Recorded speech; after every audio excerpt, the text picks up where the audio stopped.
Mom's mad because I won't take her other kids to dad's. He's done enough already. So yeah, my parents split when I was 16. I mean, I kind of saw it coming. You don't grow up in a house with constant yelling and think everything's going to be fine, you know? My mom, Sarah, was always bad with money. Like she thought buying expensive jewelry was somehow going to make her look like she had it together, even though we were barely scraping by. It was one of those things I didn't fully understand until later, but back then, I just knew something was off. The divorce itself? A nightmare. My dad, Mark, found out my mom had been using credit cards he didn't even know existed. She'd maxed them out, just buying crap we didn't need. Jewelry, fancy clothes, even vacations she couldn't afford. He was furious, but what made it worse was that she wouldn't admit she had a problem. She acted like he was being unreasonable. Like, come on, how do you not see that blowing through all this money is a problem? It's not like we were rich or anything. After the divorce, things went from bad to worse. My dad got custody of me for a while, and honestly, it was a relief. I mean, living with my mom felt like living in chaos. We were bouncing from place to place, barely staying anywhere long enough to unpack our bags. She'd get us a new apartment, but by the time I got used to it, we'd be out the door because she missed rent again. It was like she couldn't handle the most basic adult stuff. I remember one time we moved into this place that was honestly kind of nice. It was in a decent part of town close to my school, and I thought, okay, maybe this is it. Maybe she's finally getting her act together. But nope.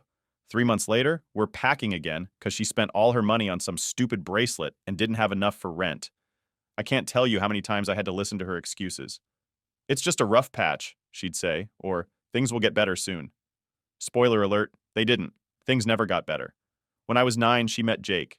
He was, well, he seemed all right at first. He had 2 kids, Liam and Mia, and he seemed like a decent guy. But here's the thing.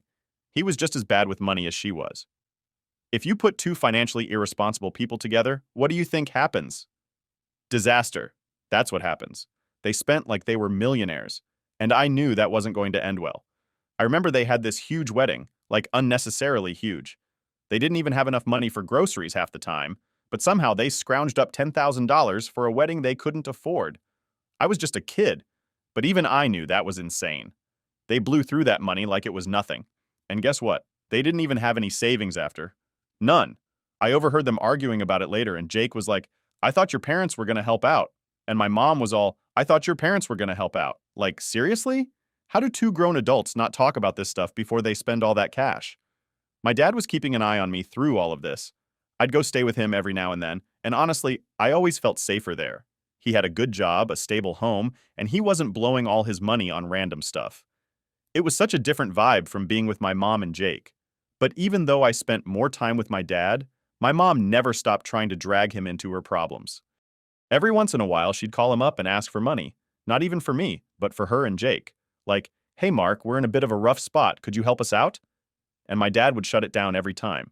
He wasn't about to get sucked back into her financial mess, and I didn't blame him. He'd done enough for her already. Things got worse when they had more kids. 2 more babies on top of Liam and Mia, and suddenly there were 5 kids in the house, including me. It was chaos. Absolute chaos. The babies were crying all the time.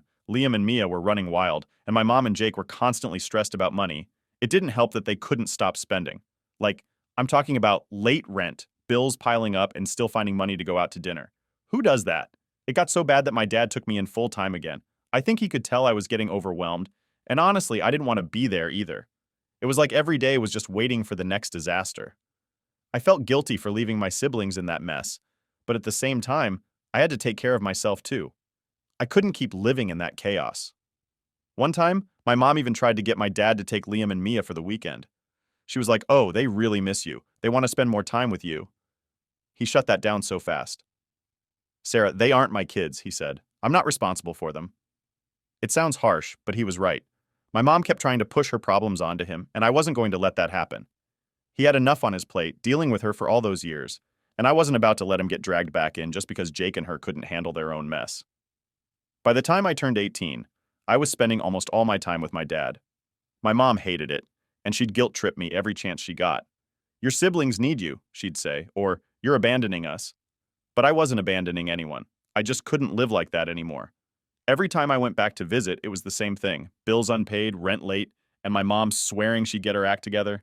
She never did, though. I don't think she ever will. So things really started spiraling when Jake and my mom decided to have more kids. I remember thinking, you already have enough on your plate with Liam and Mia, and now you want to add more? But no one asked me what I thought. I guess I shouldn't have been surprised. They didn't ask for anyone's opinion on anything, ever. They just did whatever they wanted and dealt with the consequences later. Well, dealt with is generous.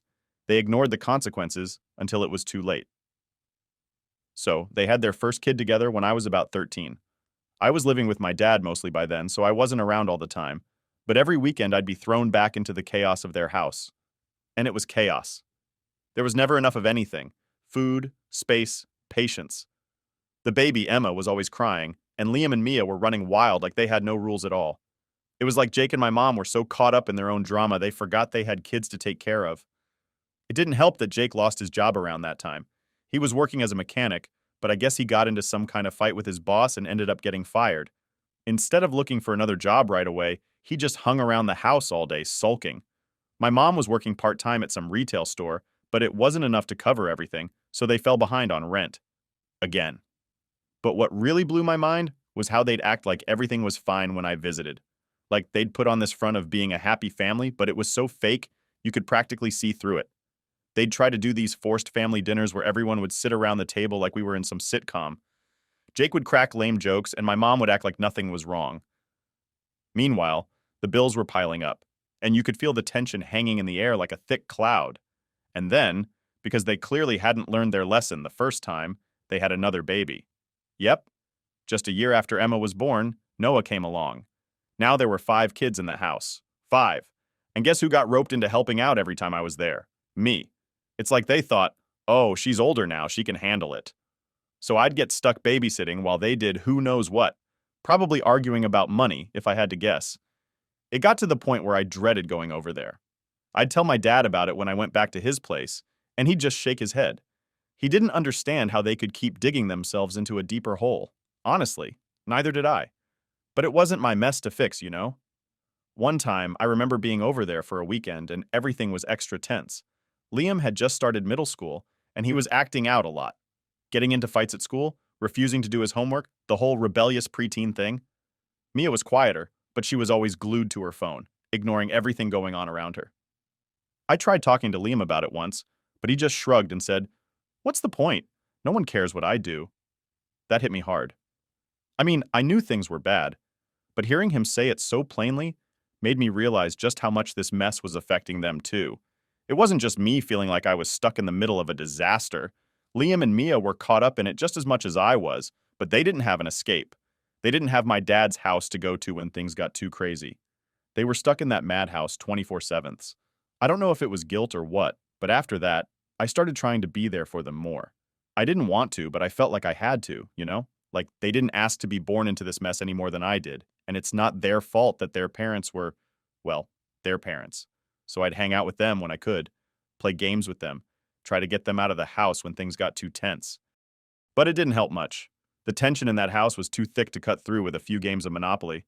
Jake and my mom were always either arguing or pretending everything was fine, and the kids were picking up on all of it. I could see it in how they acted. Mia got more withdrawn, and Liam's attitude just kept getting worse. Then one night, things really blew up. I was staying over for the weekend, and they were arguing again as usual. But this time, it was loud enough that all the kids heard. Liam came into my room, eyes wide, and asked, "Are they getting divorced?" I didn't know what to say. I didn't want to lie to him, but I also didn't want to freak him out more than he already was. So I just told him that I didn't know, and that no matter what happened, we'd figure it out. He didn't seem convinced. And honestly, neither was I. Turns out they weren't getting divorced. They were arguing about money again, and the stress of having 5 kids. Jake was threatening to leave, and my mom was crying, begging him to stay. It was a mess, and I felt like I was standing in the middle of it with no way out. I couldn't even escape to my dad's house because I was stuck there until Sunday night. The next day, I tried to act normal for the kids' sake. We went out to the park for a few hours just to get away from the house. Liam didn't say much, but Mia opened up a little. She told me how stressed out she was, how she felt like she had to be the good kid, so her parents wouldn't worry about her on top of everything else. That hit me hard too. Here was a 9-year-old kid trying to hold it together for her parents, when it should have been the other way around. That night, after I put the little ones to bed, I heard my mom on the phone. She was talking to my dad, and from what I could hear, She was trying to get him to take Liam and Mia for a few weeks. She was saying something about how they needed a break from the chaos and that it would be good for them to spend time with their other family. I remember thinking, what other family? My dad's not their dad. Why should he take care of them? It didn't make sense to me then, and it still doesn't. My dad wasn't responsible for cleaning up her mess, and neither was I. That's how things were for a long time. Chaotic, tense, and full of fake smiles and forced family dinners. I was just waiting for the next blow-up, the next argument, the next thing to go wrong. And honestly, I was just trying to survive it. Update 1. By the time I hit 18, I was pretty much living full-time at my dad's place. I mean, it wasn't like some big decision or anything. It just kind of happened naturally. My dad's house was calm, stable, two words that didn't exist in my mom's world. So I started spending more time at his place, and eventually I just stayed. Honestly, it was the best decision I ever made. But of course, nothing's ever that simple with my mom. So, one day out of nowhere, she calls me up, crying, like full-on sobbing. At first, I thought something terrible happened, like someone had died or something. But no, it was her usual drama. She was going on about how the kids missed me, how they needed me around more, and how everything was falling apart without me there to help out.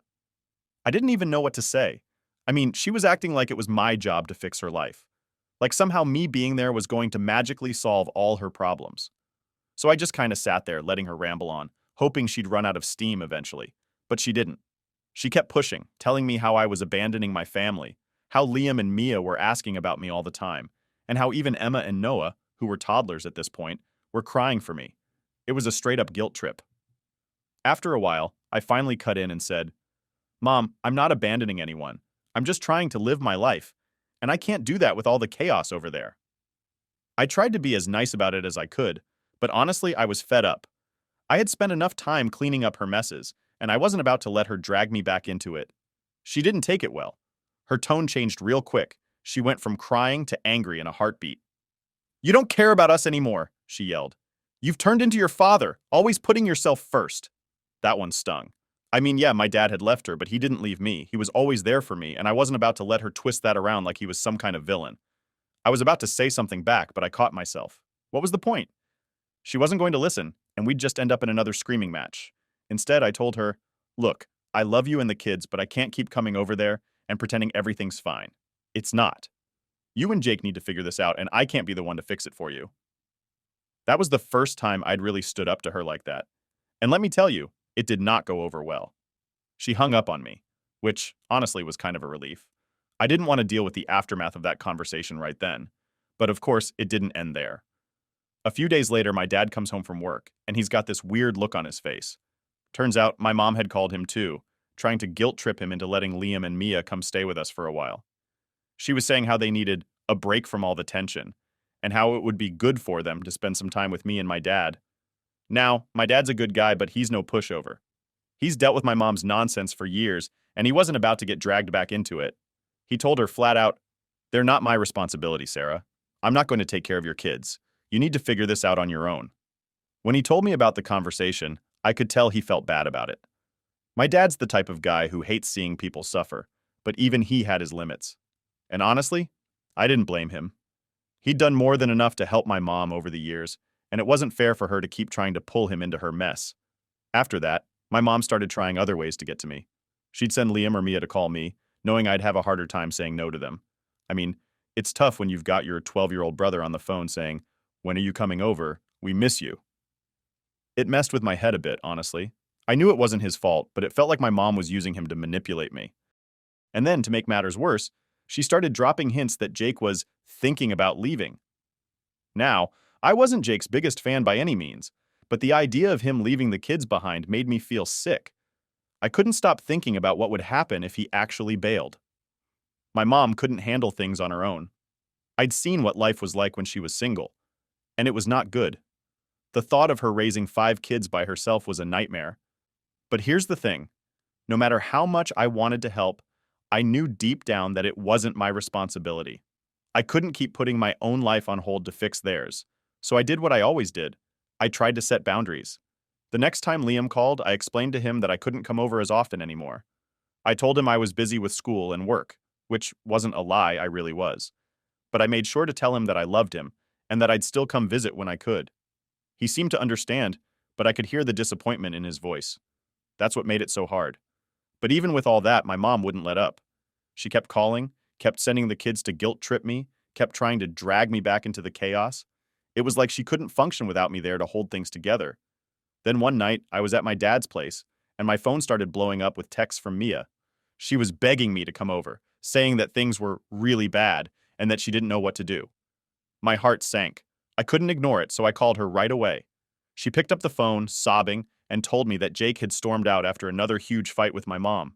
He'd been drinking, which wasn't new, and he said he wasn't coming back. She was scared and didn't know what to do. I told her to hang tight and that I'd be there as soon as I could. I didn't even think twice. I just grabbed my stuff and headed out the door. When I got there, the house was a mess, like literally and figuratively. My mom was in her room, crying, and the kids were all huddled together in the living room, looking lost.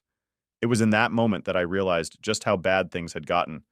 They weren't just dysfunctional, they were broken. And no matter how much I wanted to fix it, I couldn't. Not by myself, anyway. That night, I stayed with the kids, trying to keep them calm. But I knew that this wasn't sustainable. I couldn't keep playing the role of the responsible adult in a house full of people who refuse to act like adults themselves. Update 2. So after that night where Jake stormed out, things didn't magically get better. I wasn't really expecting them to, but there was a part of me that hoped maybe it'd be a wake-up call for my mom. She needed to get her life together. 2 days later, Jake came back. I wasn't there when it happened, but Mia told me about it. Apparently, my mom just let him back in like nothing had happened. No questions, no consequences. It was like he hadn't even threatened to leave them all just a few nights before. I couldn't believe it, but at the same time, I wasn't surprised. That's how things worked in their world. Brush everything under the rug and pretend like everything's fine. But the thing that really messed me up was what happened next. I was at my dad's house after the whole mess when I get a call from my mom. She sounded weirdly calm, which instantly put me on edge because calm and my mom didn't really go together. She was like, I didn't want to, but I could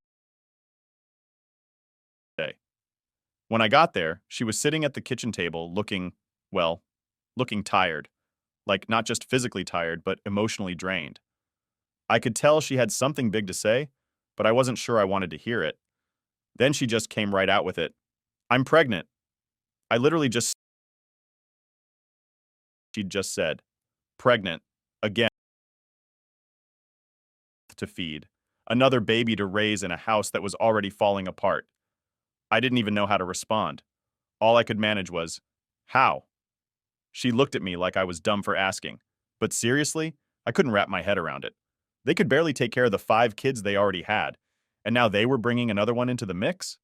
It didn't make any sense. She said, which was the said something that really threw me. I need you to help out more. That's when I lost it. Are you serious right now? I practically yelled. You can't even handle the kids you have, and now you're asking me to step in and take care of another one? She looked hurt, but I didn't care at that point. I was angry. I was angry because she was just making things worse and expecting me to pick up the pieces. It wasn't fair. It wasn't my responsibility. I can't do this anymore, Mom, I said, my voice shaking. It's fine when it's not. You need to fix. She didn't say anything for a long time, and I could see she was trying to hold back tears. But honestly, I didn't feel bad. I felt guilty for not feeling bad, but at the same time, I knew that I couldn't keep living like this. It wasn't healthy for me, and it wasn't going to fix anything. After a long, awkward silence, she finally said, I'll figure it out. I didn't believe her, but I didn't argue either. What was the point? I just nodded and left. When I got back to my dad's, I didn't even know how to explain what had just happened. How do you tell someone that your mom is having another kid when she can't even handle the ones she has? It was all too much. A few weeks passed, and I tried to distance myself. I still visited the kids, but I made it clear to my mom that I wasn't going to be her backup plan. I had my own life to live, and I couldn't keep putting it on hold for her. Things were quiet for a while, but I should have known it wouldn't last. One evening, I got a text from Mia. It wasn't a long message, just a few words that hit me like a brick. Jake's gone. I called her immediately, and she told me that he had packed up his stuff and left. No warning, no explanation. He just left. I could hear the fear in her voice, and it broke my heart. As much as I didn't like Jake, the kids didn't deserve this. They were just innocent bystanders in all of it. I rushed over there, and when I walked into the house, it felt like I had walked into a funeral. My mom was sitting on the couch, staring blankly at the wall, while the kids were scattered around the room, all of them looking lost.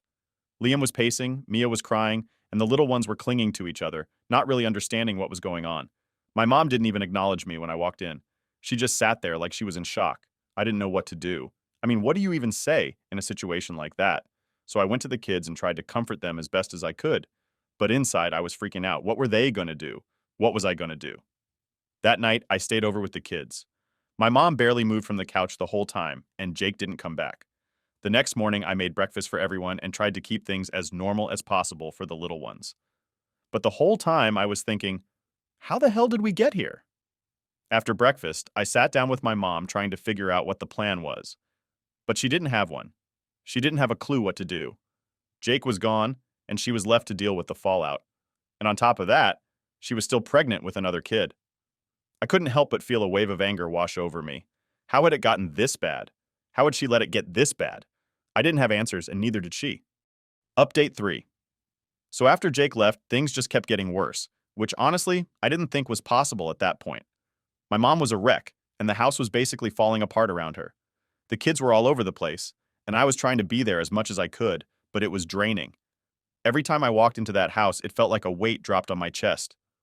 The place was a mess, bills were piling up, and the kids were looking at me like I had all the answers. But the truth is, I didn't. I had no clue what to do anymore. I tried to keep some normalcy for them. I'd help with homework, make dinner, even clean the house when it got too unbearable. But it didn't feel like enough. Nothing did. My mom was barely functioning, and with the baby on the way, I knew things were going to get even more chaotic. Part of me felt like I should step in more, but another part of me knew that wasn't fair. I had my own life. I wasn't their parent. I wasn't even living there full time.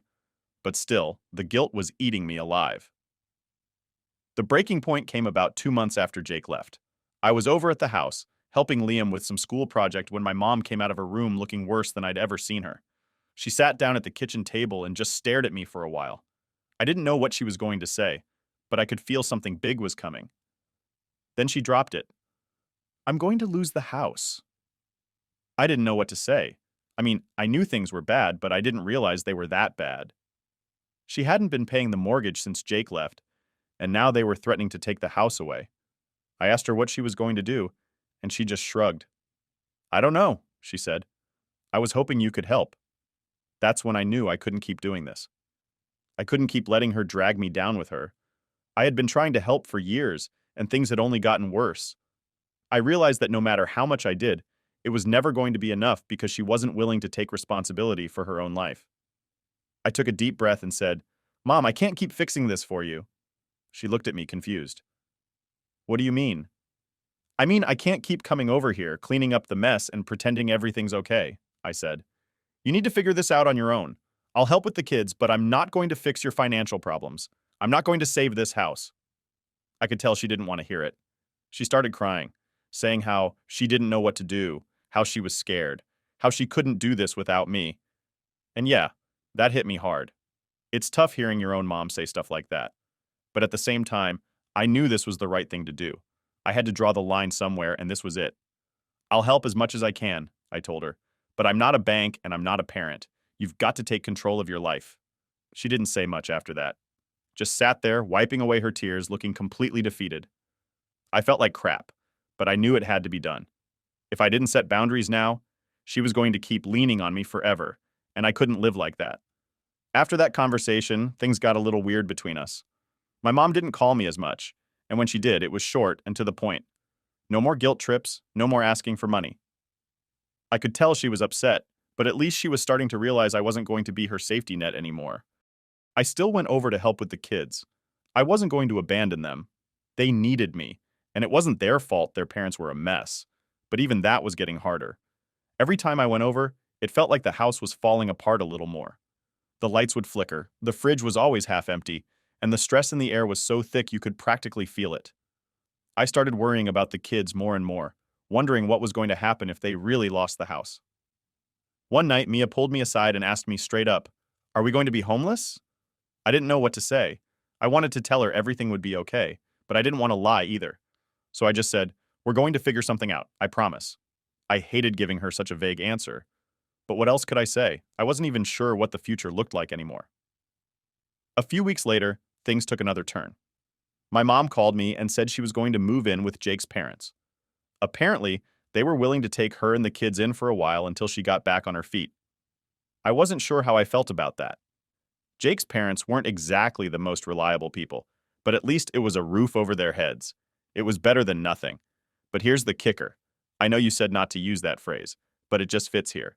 She wanted me to move in with them too. She said they had space for me, that it would be just like old times. I couldn't believe she was asking me that. After everything that had happened, after all the boundaries I tried to set, she still thought I was going to just slide back into the chaos. I told her no, it wasn't even a hard decision. I wasn't going to let her pull me back into that mess. I had my own life to live, and I wasn't about to sacrifice that to fix her mistakes. She wasn't happy about it, but this time, I didn't feel guilty. I knew I was doing the right thing for myself. The last time I went to their house before they moved out, it felt weird, like the end of an era. The house was mostly packed up, and there were boxes everywhere. The kids were running around, excited about moving to their grandparents' place, which was a relief. I was worried they'd be scared or upset, but they seemed to be handling it okay. Before I left, my mom pulled me aside and gave me a hug. It was the first real moment of connection we'd had in a long time. She didn't say much, just, "I'm sorry." I didn't really know what she was apologizing for, maybe for everything, maybe for nothing, but it felt like a small step in the right direction. I hugged her back and said, "I'm always here for you, Mom, but you have to take care of yourself." And with that, I left. I didn't look back. I knew I'd done everything I could.